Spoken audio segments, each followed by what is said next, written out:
Diga, Ayrton, você quer fazer um comentário sobre Eu isso? acho que é bem interessante esse fato que vocês colocaram agora, e aí trazendo uma experiência da Prefeitura de Santos, né, que é uma prefeitura municipal aí, que inclusive é uma das que ganhou, conquistou, né, pelo seu case, um WFMC em 2015, ou seja, um prêmio internacional. E aí falando um pouquinho de transformação digital, desse tipo de conotação que é dado, né? Um dos pontos de sucesso do projeto foi que exatamente eles fizeram toda uma realização de uma campanha de endomarketing interno dentro da prefeitura. E eles deram um nome para os processos, se chamou Processos Digitais. Né? Eles deram um nome, criaram uma logomarca, exatamente isso para buscar o engajamento do servidor. Né? Quer dizer, o servidor ele tinha que saber o que ele estava recebendo, ele começou a interagir realmente com aquele movimento desde o começo. E aí, né, quer dizer, essa foi uma das estratégias. E aí, o que aconteceu? Né? Quando deram esse nome, alguns servidores começaram a imaginar que seria exatamente feita a digitalização, ou seja, eu ia pegar o que era o físico e efetivamente digitalizar esse tipo de situação.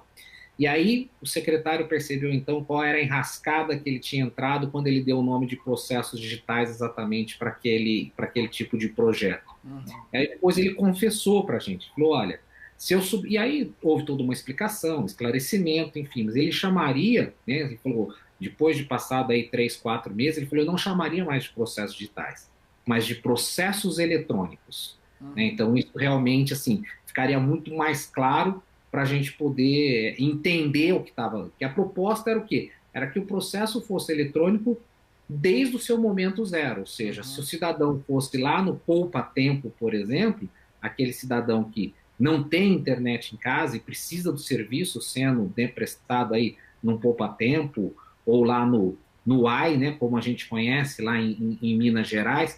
Não sei efetivamente como é que é em Mato Grosso do Sul, mas acho bem criativo o nome UAI, inclusive, né, que é Unidade de Atendimento alguma coisa, Não, né? Você tem que ter... na verdade eles criaram o BH Resolve, Claro. que seria o comparativo a esse outro estado que você mencionou aí. A gente tem o BH Resolve que diz que resolve tudo rapidinho.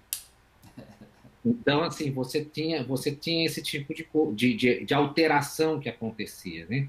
E eu acho que a transformação digital, né, que o Fábio comentou aí, ela tem muito a ver com a jornada exatamente, no caso do serviço público, né, do cidadão, ou seja, é transformar a jornada dele, né? Então, no caso que eu citei, por exemplo, lá da Anvisa, da emissão de certificado, ele não precisava mais se deslocar, ele não precisava mais fazer nada, ele recebia em casa, através de uma em casa, né, através da solicitação dele, via com certificação digital, padrão ICP Brasil, todo certificado já para que ele pudesse, então, fazer a sua viagem com aquela garantia. Isso transformou a jornada dele. Uhum. Né? E aí é que eu acho que realmente vem uma grande mudança naquilo que se propõe quando você entra exatamente com uma automação de processo. Uhum.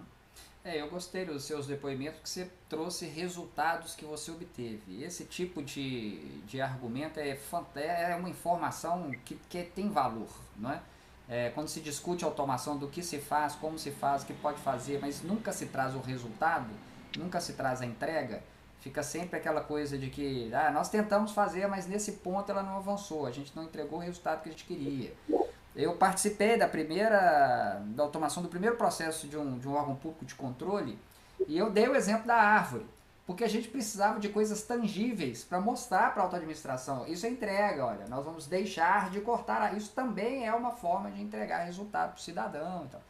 Então a gente precisa apresentar o valor, a gente precisa apresentar as entregas que a gente vai obter automatizando. Porque como o Fábio falou, tornar digital nem sempre vai melhorar o processo, nem sempre vai melhorar a minha entrega. Né? Então a gente precisa não só mostrar que agora ele está digital, mas a gente precisa mostrar o que melhorou, o que foi entregue, que é o que você estava mencionando sobre a jornada. Né? Então acho que esse depoimento foi muito, muito bom. Esse é um tipo de live que eu acho que fica para consulta, sabe? A gente percebe, pelo menos eu percebo que tem várias lives que a gente faz, tem vários talks, que depois que ela acontece, muitas pessoas vão consultando para ver case, sabe? Ver para estudar o caso. Então essa é uma das que eu vou recomendar bastante. Agora, Eu tenho algumas experiências do mundo público, umas maravilhosas, né? E outras nem tanto, normal, como é a vida, né? Nem tudo é maravilhoso. E como o BPM envolve pessoas, e às vezes você está no órgão público que tem uma hierarquia muito forte, e é difícil você passar por umas coisas, né?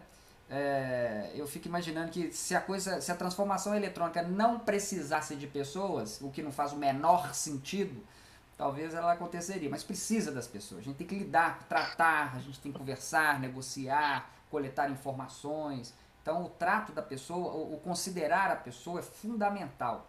E eu estou só As reforçando. pessoas não foram digitalizadas ainda, né? Ainda, né? Então, eu estou reforçando, na verdade, o que o Ayrton trouxe.